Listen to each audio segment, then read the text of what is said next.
In light of what's just happened in Minneapolis, I want to run you guys through a case that came out last year called Barnes v. Felix.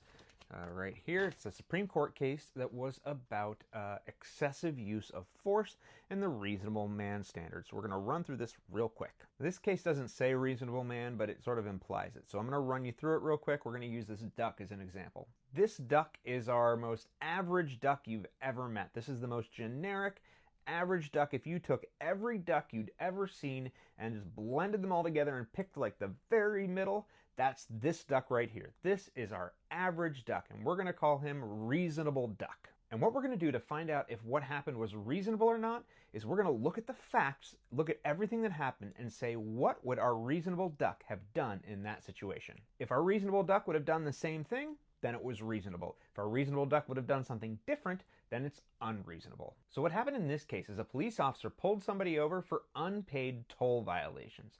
And after a couple of minutes, things weren't really going well with this traffic stop, and the driver tried to pull away, tried to drive away. And the police officer could have done a variety of different things, but what he ended up doing is firing into the car, and the person did not survive, which might sound a little bit familiar right now. So there have historically been two cases that the court refers to when it comes to questions of excessive force. Graham v. Garner says that a police officer's use of deadly force violates the Fourth Amendment when it is not objectively reasonable.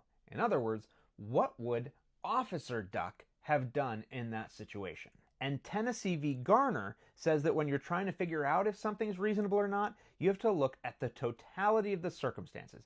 Everything that happened running up to that situation. But here's the thing. This happened in Houston, which is in the Fifth Circuit. And in the Fifth Circuit, they had a special rule, a rule they called the moment of threat rule, which meant that you look at the objective reasonable standard from the moment that the threat occurred. In other words, the second that that car started to pull away, what was going on right then? Was there a threat at that moment that justified firing into that car? And the thing was that the officer's arm was stuck in the car. So according to the Fifth Circuit, the officer was justified in what he did because at that particular moment, there was enough of a threat to be reasonable. Officer Duck would have done the same thing. But in May of this past year, the Supreme Court overturned that decision, and here's why. Taking a step back and looking at the entire thing, the guy got pulled over for toll violations.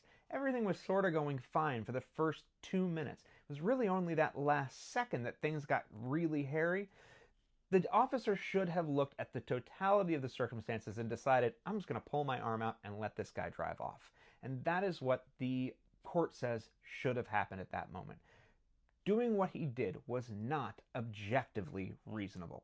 Using that level of force was unreasonable and violated the Fourth Amendment. Now I want to point out that the court presents a contrafactual, an example that would have been different, because there was another case called Plumhoff v. Rickard a few years earlier where the court found that something that happened that was a little bit similar, actually it was reasonable for the officer to have done something very similar.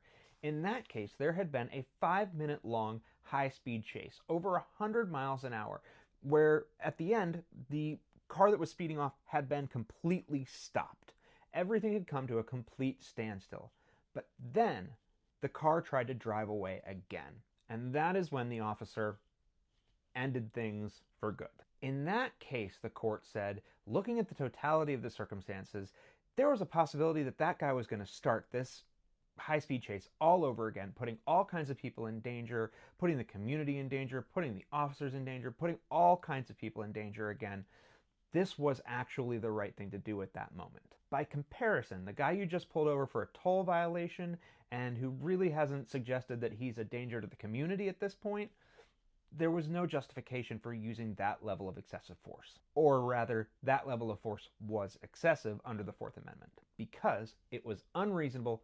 Officer Duck wouldn't have done it. And I do want to point out that when we use this reasonable man standard, when we're talking about a police officer, we do look at what a reasonable police officer would do. So, duck in a police hat, not just any duck. I also want to point out that while this was a unanimous decision, there was a concurring opinion from Justices Kavanaugh, Thomas, Alito, and Barrett. What it essentially says is that while it's nice to draw a nice clean line between what is dangerous to a community and what isn't, sometimes it's not always that clear, and somebody driving off could start a high-speed chase anytime they feel like it.